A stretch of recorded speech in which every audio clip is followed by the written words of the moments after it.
So when you go from a pitch, then to hear back from them on the yes, right, to do the consent, give you your steps.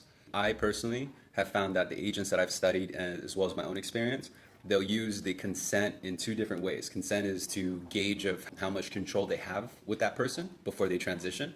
Meaning like, hey, I'm going to go ahead and I'm going to send you consent. Can you do that right now? Okay, do it, because it's a form of giving them instruction. Like they're following advice, and then the LO will say to themselves, okay, well, he followed my direction. I'm going to go ahead and present to him. That's one way that I've seen other agents do, but it just depends on how you transition from your conversation to your sales pitch, right? So in my personal experience, I'll always leave the first conversation after I gather the nuts and bolts, after I do the application and find out what their true motive is. I'll say, hey, you know what? I have an idea, but let me just run it by my manager first. And if he approves it, I'm going to go and release it.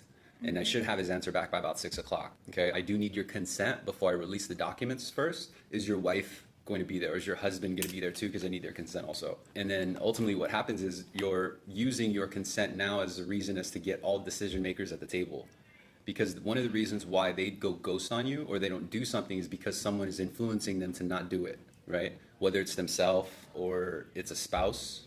And what I found is most of the time it's because it's a spouse, or it's because there's a question that just wasn't answered, right?